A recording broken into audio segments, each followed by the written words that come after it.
ইমাম হুসাইন রাদিয়াল্লাহু তাআলা তার বাবার হাত থেকে ছুট পেয়ে হযরতে আলীর কাছে যায় নাই, হযরতে ওমরের কাছে যায় নাই, হযরতে আবু বকরের কাছে যায় নাই।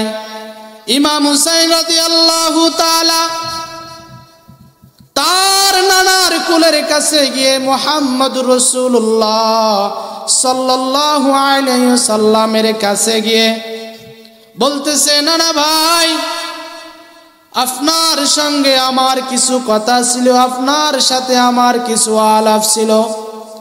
বলে, তুমি আমার সাথে কি বলবা বলো। বলে, নানা ভাই, আপনার সাথে আলাপ ছিল, আপনার চাইতে আমি কয়েক গুণে বড়। সুবহানাল্লাহ।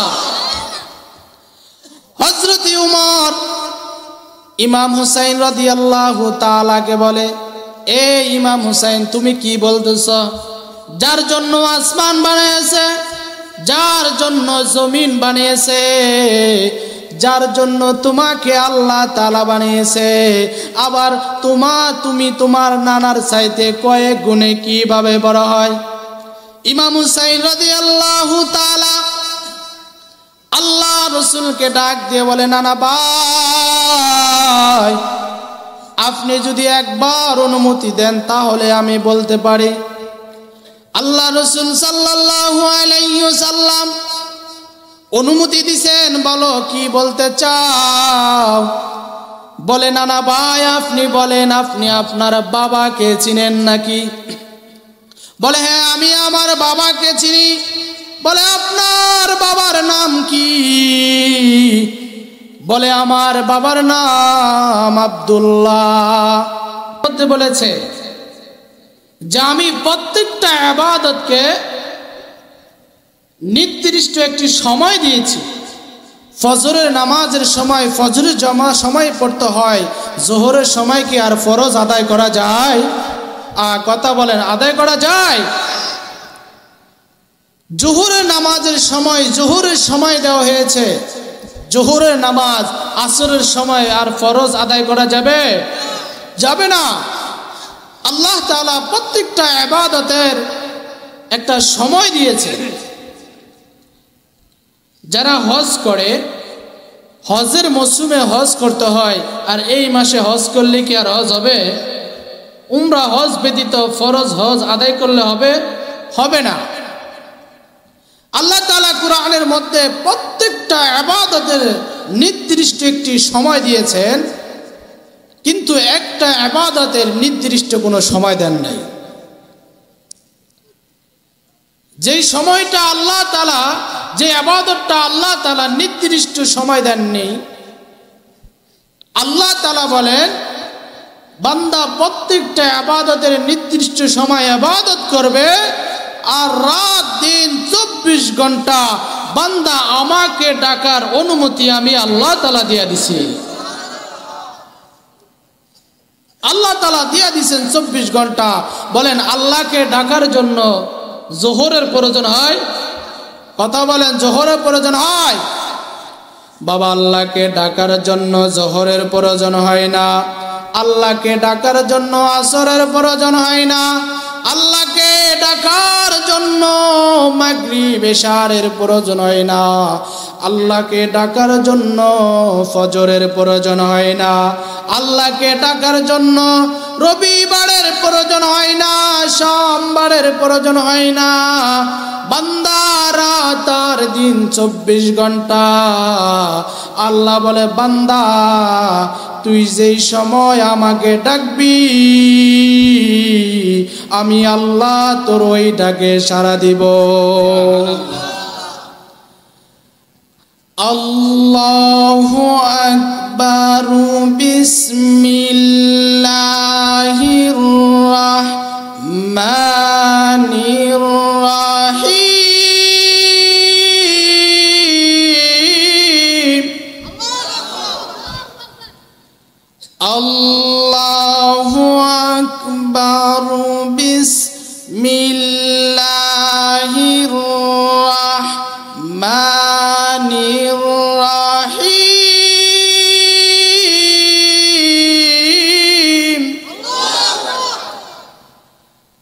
আলহামদুলিল্লাহি রাব্বিল আলামিন।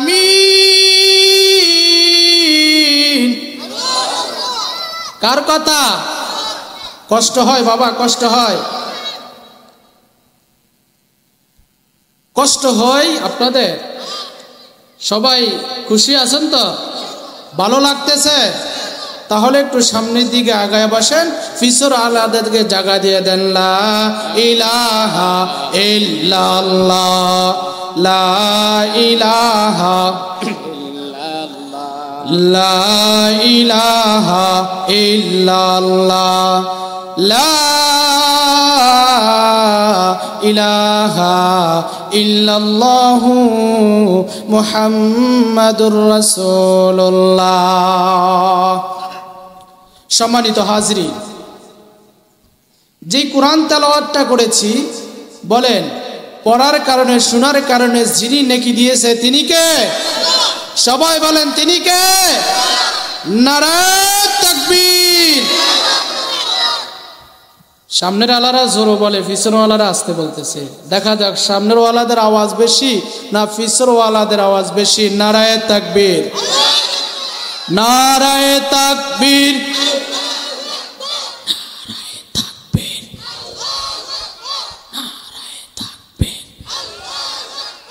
নারায়ে তাকবীর। বাবা, যাদের হার্টে দুর্বল আছে তারা আসতে কইলে হবে, আবার যাতে ঝামেলা হয়ে যাবে, নাকি কথা বলে ঠিক কিনা? আল্লাহর নাম যত নিবেন, হার্টে দুর্বল থাকলে আল্লাহ তাআলা ওই হার্টের মধ্যে শক্তি দান করবেন, বলেন ঠিক কিনা? তো সম্মানিত হাজরিন, কোরআন শুনলো নাকি, বললো নাকি, কথা বলেন ঠিক কিনা? আল্লাহ রাসূল সাল্লাল্লাহু আলাইহি ওয়াসাল্লাম সাহাবায়ে কেরামদেরকে বয়ান করতেছেন, সাহাবায়ে কেরামদেরকে নসিহত করতেছেন। ওই মজলিসের মধ্যে হঠাৎ করে আল্লাহ রাসূলের নাতি ইমাম হুসাইন রাদিয়াল্লাহু তাআলা ঢুকে গেছেন। ইমাম হুসাইন রাদিয়াল্লাহু তাআলা আল্লাহ রাসূলকে গিয়ে বলতেছে, নানা ভাই, আপনার সাথে কিছু কথা আছে, আপনার সাথে কিছু আলোচনা আছে। ওই মজলিসের মধ্যে হযরতে উমর, হযরতে আবু বকর উপস্থিত ছিলেন। বলতেছে, এ ইমাম হুসাইন, তুমি যেই মজলিসের মধ্যে বাধা দিচ্ছ, আল্লাহ রাসূল আমাদেরকে গুরুত্বপূর্ণ নসিহত করতেছেন, তুমি তোমার নানাকে ডিস্টার্ব করো না। তোমার নানা আমাদেরকে যে আলোচনাগুলি করতেছে, এই আলোচনাগুলো আমরা শুনি, তুমিও শোনো। ইমাম হুসাইন রাদিয়াল্লাহু তাআলা তার নানা ভাইকে বলেন, নানা ভাই, আপনি বলেন, আপনার সাথে আমার গুরুত্বপূর্ণ কিছু আলোচনা আছে। এই কথাগুলি যখন বারবার বলতেছেন, ওমর ডাক দিয়ে বলে, আলী, আজকে যদি হুসাইন তোমার সন্তান না হতো, যদি আমি উমরের সন্তান হতো, তাহলে আমি উমর আমার সন্তানকে শাসন করতাম। ইমাম হুসাইন রাদিয়াল্লাহু তাআলা বারবার তার নানাকে যখন এই কথাগুলি বলতেছেন, তখনই হযরতে আলী রাদিয়াল্লাহু তাআলা আনহু ইমাম হুসাইন রাদিয়াল্লাহু তাআলা তার মুখটা চেপে ধরেছেন। এমন ভাবে চেপে ধরেছেন, ইমাম হুসাইন রাদিয়াল্লাহু তাআলা তার দাঁতের সাথে আর তার বাবার হাতের চাপ লেগে তার ঠোঁট পেটে গিয়ে তার জবান থেকে রক্ত পড়তেছে। আল্লাহ রাসূল সাল্লাল্লাহু আলাইহি ওয়াসাল্লাম এই দৃশ্য দেখে বলতেছে, আলী, তোমার সন্তানের মুখটাকে ছেড়ে দাও, দেখি ইমাম হুসাইন কি বলতেছে। আর ইমাম হুসাইন আজ পর্যন্ত যত কাজগুলি বলেছে, আল্লাহ তাআলার যেই কাজগুলি বান্দার নির্দেশ, বান্দার ভালোর জন্য, ইমাম হুসাইন রাদিয়াল্লাহু তাআলা তার জবান থেকে ওই কথাগুলি বের হয়েছে। আল্লাহ রাসূল সাল্লাল্লাহু আলাইহি ওয়াসাল্লাম বলেন, ও হযরতে আলী, তোমার সন্তানকে ছেড়ে দাও, তোমার সন্তানের জবানটা ছেড়ে দাও। ইমাম হুসাইন রাদিয়াল্লাহু তাআলা তার বাবার হাত থেকে ছুট পেয়ে হযরতে আলীর কাছে যায় নাই, হযরতে ওমরের কাছে যায় নাই, হযরতে আবু বকরের কাছে যায় নাই। ইমাম হুসাইন রাদিয়াল্লাহু তাআলা তার নানার কুলের কাছে গিয়ে মুহাম্মদুর রাসূলুল্লাহ সাল্লাল্লাহু আলাইহি ওয়াসাল্লামের কাছে গিয়ে বলতেছে, নানা ভাই, আপনার সঙ্গে আমার কিছু কথা ছিল, আপনার সাথে আমার কিছু আলাপ ছিল। বলে, তুমি আমার সাথে কি বলবা বলো। বলে, নানা ভাই, আপনার সাথে আলাপ ছিল, আপনার চাইতে আমি কয়েক গুণে বড়। সুবহানাল্লাহ। হযরত উমর ইমাম হুসাইন রাদিয়াল্লাহু তাআলাকে বলে, এ ইমাম হুসাইন, তুমি কি বলতেছ? যার জন্য আসমান বানিয়েছে, যার জন্য জমিন বানিয়েছে, যার জন্য তোমাকে আল্লাহ তাআলা বানিয়েছে, আবার তুমি তোমার নানার চাইতে কয়েক গুণে কিভাবে বড় হয়? ইমাম হুসাইন রাদিয়াল্লাহু তাআলা আল্লাহ রাসূলকে ডাক দিয়ে বলে, নানা ভাই, আপনি যদি একবার অনুমতি দেন তাহলে আমি বলতে পারি। আল্লাহ রাসূল সাল্লাল্লাহু আলাইহি ওয়াসাল্লাম অনুমতি দিবেন, বলো কি বলতে চাও? বলে, নানা ভাই, আপনি বলেন, আপনি আপনার বাবাকে চিনেন নাকি? বলে, হ্যাঁ, আমি আমার বাবাকে চিনি। বলে, আপনার বাবার নাম কি? বলে, আমার বাবার নাম আব্দুল্লাহ। বলে, আপনার বাবা জান্নাতি না জাহান্নামী? বলে, ইমাম হুসাইন, আমি তো জানি না আমার বাবা জান্নাতি না জাহান্নামী, কিন্তু এমনও কোনো দলিল নাই, এমন কোনো দলিলে আদিল্লাও নাই যে আমার বাবা জান্নাতি না জাহান্নামী। আর আমার নবীর কারণে হতে পারে আমার বাবাকে আমার আল্লাহ তাআলা জান্নাত দান করতে পারে। ইমাম হুসাইন ডাক দিয়ে বলে, ইয়া রাসূলুল্লাহ, আপনি আমার বাবাকে চিনেন? বলে, হ্যাঁ, আমি আপনার বাবাকে চিনি। বলে, আমার বাবার নাম কি? বলে, তোমার বাবার নাম আলী। বলে, আমার বাবা এমন একজন বাবা, যেই বাবা দুনিয়ার জমিনে জীবিত থাকা অবস্থায় আমার বাবার জন্য আল্লাহ তাআলা জান্নাতের সার্টিফিকেট দিয়েছে। বলে, ইয়া রাসূলুল্লাহ, বলেন আপনার বাবার চাইতে আমার বাবার দিক দিয়ে বড় কথা বলেন, ঠিক কিনা? আল্লাহ রাসূল সাল্লাল্লাহু আলাইহি ওয়াসাল্লামকে বলে, ও ইয়া রাসূলুল্লাহ, আপনি আপনার মাকে চিনেন নাকি? বলে, হ্যাঁ, আমার মাকে চিনি।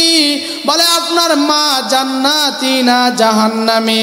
বলে, আমি জানি না আমার মা জান্নাতি না জাহান্নামী, আর এমন কোনো দলিল নাই যে আমার মা জান্নাতি না জাহান্নামী, কিন্তু এমনও তো হতে পারে আমি নবীর কারণে আমার মাকে আল্লাহ তাআলা জান্নাত দান করতে পারে। বলে, আপনি আমার মাকে চিনেন?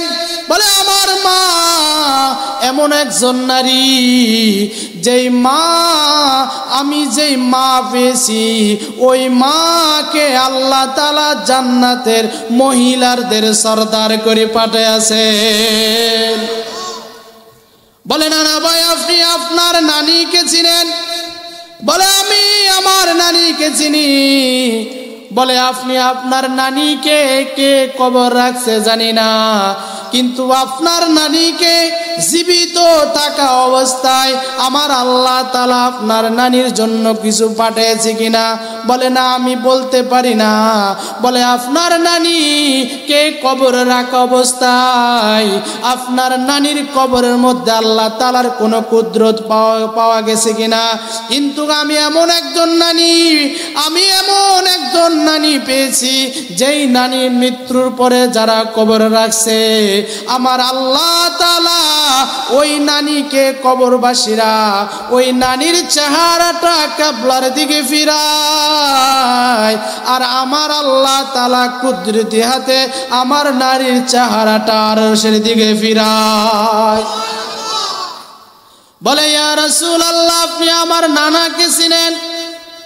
বলে আমি এমন একজন নানা পেয়েছি যেই নানার কারণে আসমান বানিয়েছে, যেই নানার কারণে জমিন বানিয়েছে, যেই নানার কারণে আমি এমন একজন দামি বাবা পেয়েছি, যেই নানার কারণে দামি মা পেয়েছি, যেই নানার কারণে আমি দামি বাবা পেয়েছি। আর আমি এমন এক নানা পেয়েছি যেই নবী, যেই নানা কাল কিয়ামতের দিন উম্মতের জন্য সেজদায় পড়ে কাঁদবে। রহমাতাল লিল আলামিন নবী কোরআনে পুরমান, উম্মত বিনে কে বুঝিবে আমার দ্বীনের নবীর শান। উম্মত বিনে কে চিনিবে আমার দ্বীনের নবীর শান। নবী আমার মদিনারি বুলবুল,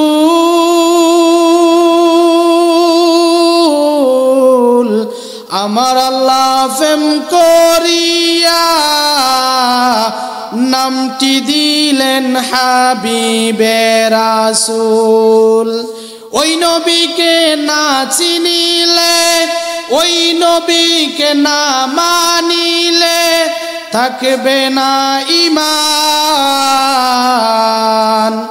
উম্মত বিনে কে চিনিবে আমার দ্বীনের নবীর শান। উম্মত বিনে কে বুঝিবে আমার দ্বীনের নবীর শান। দেখলে নবী পাগল হবি, পাইলে নবী পাগল হবি। তিনি হলো মদিনার বুলবুলি, তিনি হলো মুহাম্মদ নবী। কথা বলেন ঠিক কিনা? তিনি বলেন ঠিক কিনা? আল্লাহ পাক রব্বুল আলামিন কোরআনের মধ্যে একটি সূরা নাজিল করেছেন। 114টি সূরার সবচাইতে ছোট সূরা বলেন তো ওই সূরার নাম কি? সূরাতুল কাউসার। কি কথা বলেন? বিরক্ত হচ্ছেন? তাহলে প্রধান বক্তাকে আসতে বলবো নাকি? বলেন সবচাইতে ছোট সূরার নাম কি? সূরাতুল কাউসার। এই সূরাটা কেন নাজিল করলেন আল্লাহ তাআলা? আল্লাহ রাসূল সাল্লাল্লাহু আলাইহি ওয়াসাল্লাম তাকে যখন পুত্র সন্তান দিচ্ছেন আর পুত্র সন্তানগুলি যখন মারা যাচ্ছে, যখন পুত্র সন্তানগুলি মারা যায়, ইহুদি নাসারা কাফের মুশরিক যারা রয়েছেন তারা বলতেছে যে মুহাম্মদের আর কোনো বংশে থাকবে না, যে মুহাম্মদ লেজ কাটা বলে গালি দিচ্ছে। বলেন নাউজুবিল্লাহ। যখন মুহাম্মদকে লেজ কাটা বলে গালি দিচ্ছে, নির্বংশ বলে যখন গালি দিচ্ছে, তখনই আল্লাহ তাআলা এই সূরাকে নাজিল করেছেন। বলেন সুবহানাল্লাহ। এই সূরাটা আল্লাহ রাসূলকে একটা হাদিয়া স্বরূপ আল্লাহ তাআলা স্পেশাল ভাবে দিয়েছেন। আর এমন ভাবে দিয়েছেন, এই সূরার মধ্যে যে একটা শানে নুজুল আছে আর একটা ফাজিল আছে। ইন্না আ'তাইনাকাল কাউসার। কাউসার নামে একটা শব্দ আছে না নাই? কথা বলেন আছে না নাই? বলে এই কাউসার জান্নাতের মধ্যে থাকবে। ওখান থেকে আল্লাহ রাসূলের উম্মত যারা হবেন ওই হাউজে কাউসার থেকে এক গ্লাস তার বান্দাকে উম্মতকে পান করাবেন। যে এক ডুব পান করবেন কিয়ামত পর্যন্ত তার কোনো পিপাসা লাগবে না। একদিন আল্লাহ রাসূল সাল্লাল্লাহু আলাইহি ওয়াসাল্লাম সাহাবায়ে কেরামদেরকে নিয়ে বসা, আর ওখানে আল্লাহ রাসূল বসা ছিলেন। হঠাৎ করে আল্লাহ রাসূল সাল্লাল্লাহু আলাইহি ওয়াসাল্লামের ঘুম চলে আসছে। আবার ঘুম ভেঙে গিয়েছে। যখনই ঘুম ভেঙে গিয়েছে তখনই আল্লাহ রসুল সাল্লাল্লাহু আলাইহি ওয়াসাল্লামের জবান মোবারকের মধ্যে একটি জান্নাতি হাসি সাহাবায়ে কেরাম দেখতে পেয়েছেন। বলেন সুবহানাল্লাহ, সবাই বলেন সুবহানাল্লাহ। অনেকে জান্নাতি বাগানের মধ্যে আসলো নেক নিয়ে যেতে পারবে না, কারণ অনেকে আছে মসজিদের মধ্যে আসে নামাজ পড়ার জন্য, কিন্তু যখন নামাজ পড়ার জন্য আসে নিচের দিকে চায়া থাকে আর তাসবিরে টিপতে থাকে, কিন্তু মনে মনে চিন্তা করে কার ফাইন্ডা মারা যায়। কথা বলেন ঠিক কিনা? এমনও আছে এই মজলিসের মধ্যে, এমন আছে বয়া থাকতেছে, বয়া বয়া আওয়াজ শুনতেছে আর চিন্তা করতেছে এখান থেকে যাওয়ার পরে কার ফাইন্ডা মেরে কারে বিপদের মধ্যে পালানো যায়। কথা বলেন ঠিক কিনা? এই চিন্তা এখানে বসলে বাবা কাম হবে না। এখানে বসতে হবে কাকে পাওয়ার জন্য? জোরে বলেন কাকে পাওয়ার জন্য? এখানে বসতে হবে আল্লাহকে পাওয়ার জন্য, এখানে বসতে হবে নবীকে পাওয়ার জন্য, এখানে বসতে হবে সাহাবায়ে কেরামদের আদর্শ পাওয়ার জন্য, এখানে বসতে হবে জিন্দেগীর গুনাহকে মাফ করার জন্য। কথা বলেন ঠিক কিনা? আল্লাহ রাসূল সাল্লাল্লাহু আলাইহি ওয়াসাল্লাম সাহাবায়ে কেরামদেরকে নিয়ে বসা, হঠাৎ আল্লাহ রাসূলের চোখের মধ্যে ঘুম এসে গেল। আল্লাহ রাসূল সাল্লাল্লাহু আলাইহি ওয়াসাল্লাম যখন তার ঘুমটা ভেঙে গেছে, সাহাবায়ে কেরাম আরজ করলেন, ইয়া রাসূলুল্লাহ, হঠাৎ করে আপনার জবানের মধ্যে এমন সুন্দর হাসি দেখা গেছে, যে হাসিটা আর দেখি নাই, আজকে যে হাসি দেখলাম। সাহাবায়ে কেরাম আরজ করলেন, ইয়া রাসূলুল্লাহ, একবার কি বলবেন এই হাসির কারণ কি? আল্লাহ রাসূল সাল্লাল্লাহু আলাইহি ওয়াসাল্লাম বলেন, এইমাত্র আমার কাছে জিবরাইল আসছে, এসে বলে, ইয়া রাসূলুল্লাহ, আপনি বেজার হবেন না, আপনি চিন্তা করবেন না, আপনার জন্য আল্লাহ তাআলা সূরা কাউসার হাদিয়া স্বরূপ পাঠাইছে। সাহাবায়ে কেরামকে আল্লাহ রাসূল বলেন, ও আমার সাহাবী, আজকে যারা যেই কাফেররা আমাকে নির্বংশ বলে গালি দেয়, আর এই সূরার মাধ্যমে আল্লাহ তাআলা প্রমাণ করে দেয় কিয়ামত পর্যন্ত আমার বংশ থাকবে। কথা বলেন ঠিক কিনা? মুসলমান বন্ধু যুবক,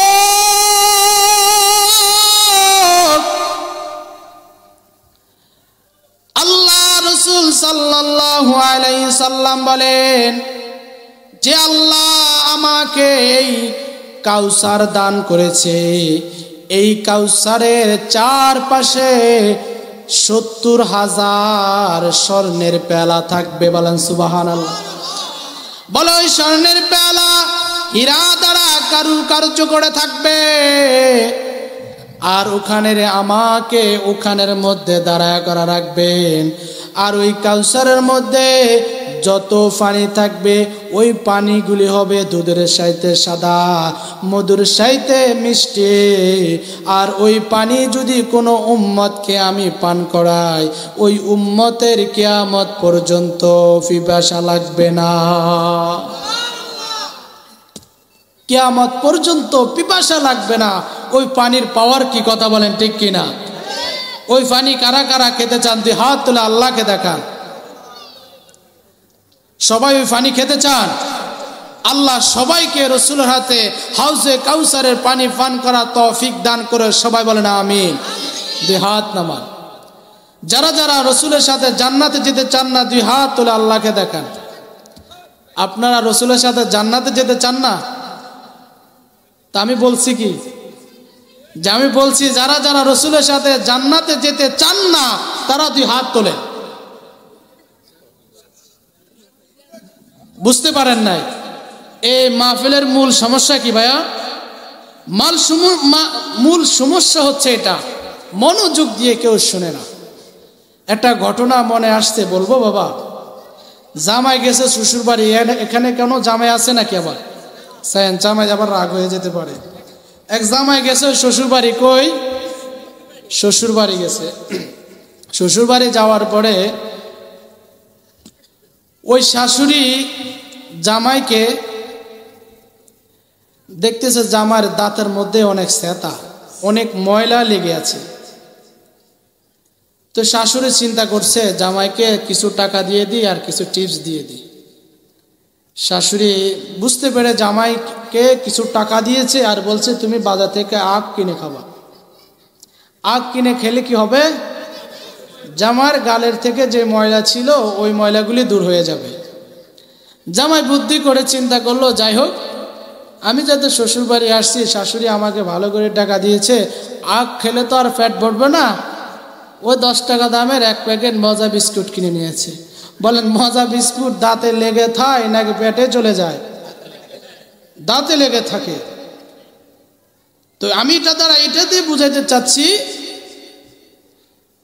যে এখানের মাহফিল এখানে থাকলে হবে না, বাড়িতেও নিয়ে যেতে হবে জামাইয়ের মতো দাঁতের করে নাকি। জামাই শ্বশুর বাড়ি গিয়েছে, যাওয়ার পরে জামাইরে হাউরি বলে, কান্নাকাটি করে বলে যে বাপজান মেয়েটাকে এত বছর ধরে লালন পালন করেছি, আজকে তুমি নিয়ে যাচ্ছ, দাও আমার মেয়েটাকে আর কোনো কষ্ট দিব না, মেয়েটাকে লেলে ফেলে তুমি সুন্দর করে রাখো, মেয়েটাকে কোনো কষ্ট দিবে না। জামাই কয় যে শাশুড়ি আম্মা যান আপনি কোনো চিন্তাই করবেন না, আপনার মাইয়া মানে আমার নিজের মাইয়া। বলে আপনার মেয়ে মানে আমার নিজের কি নিজের মেয়ে। বলেন কথা ঠিক আছে? কথা ঠিক আছে?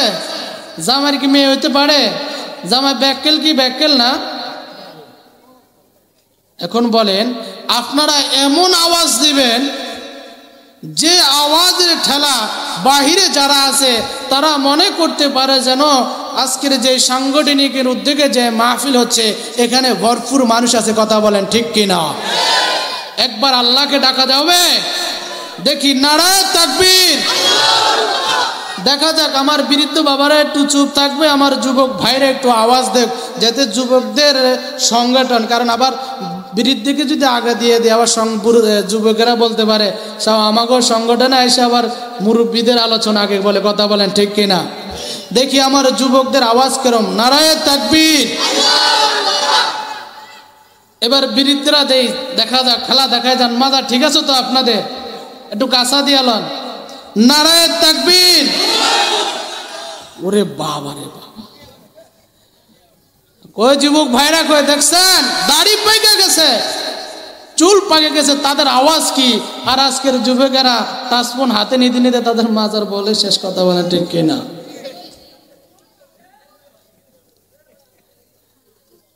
আল্লাহু আকবার। আল্লাহকে ডাকলে কে খুশি হয়? কোরআনের আলোচনা শুনলে কে খুশি হয়? আর কোরআনের আলোচনা শুনলে কে বেজার হয়? ইবলিস খবিশ। কে? ইবলিস খবিশ হয়। ইবলিসের বাপ মারে চিনেন? আপনাকে এখানে দেখেন না? ইবলিসের আব্বা আমারে দেখেন নাই? ইবলিস আর খবিশ।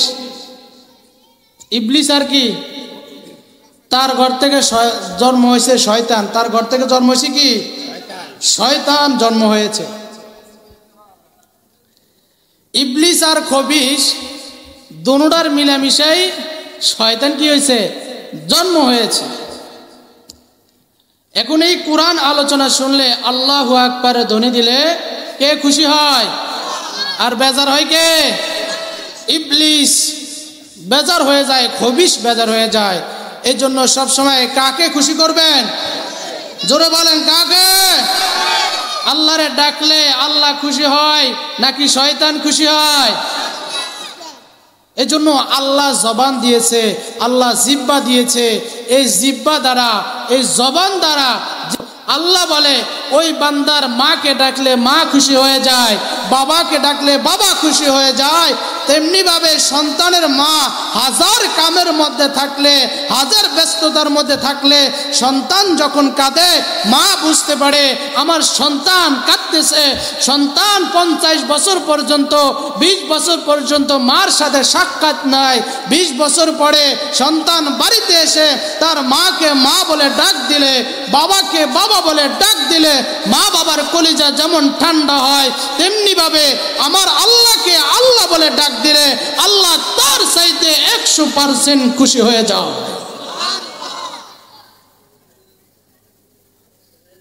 কারণ যে মাকে আল্লাহ বানাইছে, যে বাবাকে আল্লাহ বানাইছে, আমারে আল্লাহ বানাইছে, 3 ভালোবাসা আল্লাহ তাআলা আমাদেরকে দিয়েছেন। কথা বলেন ঠিক কিনা? এই জন্য সর্বদাই সব সময় আল্লাহর জিকির, যে শুরুতে বলেছি যে সকল কাজের ইবাদত আল্লাহ তাআলা নির্দিষ্ট সময় দিয়েছে, কিন্তু আল্লাহ তাআলার জিকির ইবাদত নির্দিষ্ট কোনো সময় নাই। সম্মানিত হাজিরিন, দক্ষিণ দালালপুর এলাকাবাসী ঐশনবী আল্লাহর পথে সংগঠনের উদ্যোগে আলহামদুলিল্লাহ, আমি যখন ওই অফিস রুমের মধ্যে ছিলাম, ওখানের মধ্যে গত 2 বছর আগেরও পোস্টার দেখেছিলাম, দেখে খুব খুশি হয়েছি। বড় বড় আলোচক আপনাদের এখানে, বড় বড় আল্লাহ ওয়ালারা, বুজুর্গরা এসে এখানে আলোচনা করতেছে। আজকে এই সংগঠন যুবকদের উদ্যোগে এত বড় আয়োজন, বলেন এই সংগঠন ধরে রাখতে হবে না ছেড়ে দিতে হবে? একটা লাঠিকে একসাথে মোড় দিলে মাছ থেকে ভেঙে যাবে। কথা বলেন ঠিক কিনা? কিন্তু 5টা লাঠিকে কি একসাথে মোড় দিলে ভাঙবে? কথা বলেন ভাঙবে? ভাঙবে না। তেমনিভাবে যুবকরা যেভাবে উদ্যোগ নিয়েছে, আপনারা যদি যুবকদের সাথে থেকে যুবকদেরকে ভালো পরামর্শ দিয়ে এই সংগঠনকে ধরে রাখেন, ইনশাআল্লাহ আজকে এবার হচ্ছে ওয়াজ মাহফিল, আর আপনারা যদি যুবকদের সাথে থাকেন, সর্বদিকে আর্থিক সহযোগিতা দিয়ে, শ্রম দিয়ে, বুদ্ধি দিয়ে, ঘাম দিয়ে তাদের সাথে থাকেন, ইনশাআল্লাহু আজিজ আগামীতে এই সংগঠনে ওয়াজ মাহফিল হবে না, ইসলামী মাহফিল হবে। বলেন ঠিক কিনা? আগামীতে সম্মেলন হবে। কথা বলেন ঠিক কিনা? এই জন্য শ্রম দিয়ে, আর্থিক দিয়ে সর্বদিকে সহযোগিতা করবে ইনশাআল্লাহ। আল্লাহ তাআলা আমাদেরকে কবুল করে। সবাই বলেন আমিন। সবাই থাকবো তো ইনশাআল্লাহ? 2 হাত তুলে আল্লাহকে দেখান তো ইনশাআল্লাহ। আয় আল্লাহ, আমার এই বাবাদেরকে কবুল করেন, আমার এই যুবকদেরকে কবুল করেন। আল্লাহ এই সংগঠনকে কাল কিয়ামত পর্যন্ত কবুল করে নেন। আল্লাহ এই সংগঠনের উসিলায় যত নেক হবে, প্রত্যেকটা নেক আমাদের আমলনামায়, সকলের আমলনামায় পৌঁছে দেন। বলেন ঠিক কিনা? সম্মানিত মুসলিম কেরাম, এই কথা বলে হাজিরিন, এই কথা বলে শেষ করব। ভালো কাজে কেউ যদি একটু কাজ করে, অল্প একটু কাজ করে, উদাহরণ দিচ্ছি, ধরেন এই প্যান্ডেলটার মাঝখানে একটা থালা আছে, একটা গর্ত আছে। কি আছে? গর্ত আছে। আপনি এই গর্তটা পাশ থেকে 1 মুঠ মাটি এনে গর্ত দিয়েছেন। বলেন এত বড় একটা গর্ত 1 মুঠ মাটি দ্বারা কি পূরণ হয়েছে? পূরণ হয় নাই। তাহলে এই গর্তটা যদি 10টা লোকে গর্ত পুরায়, আর এই পুরাণের কারণে সমাজটা যখন সুন্দর হবে, আর এখানে বসলে যত আলোচনা হবে আর যত নেকি হবে, আপনার আমল নামায় 1 ভাগ আপনার আমল নামায় চলে যাবে। আর যেই এলাকার মধ্যে দিনী আলোচনা হয়, দিনী মজলিস হয়, কোরআনের কথা হয়, ওই এলাকা থেকে আল্লাহ তাআলা আশাকৃত গজবকে আসমানে উঠায় আনেন, এবং তার পাশে যে কবরস্থানগুলি রয়েছে ওই কবরবাসীদেরকে আল্লাহ তাআলা মাফ করে দেন। বলেন সুবহানাল্লাহ। সম্মানিত হাজিরিন, আমরা এই সংগঠনের সাথে থাকবো, শ্রম দিয়ে, বুদ্ধি দিয়ে, মেধা দিয়ে, আর্থিক দিয়ে, সর্ব লাইনে সহযোগিতা করে এই সংগঠনকে আমরা আগামীতে আরো বড় করব ইনশাআল্লাহ। আল্লাহ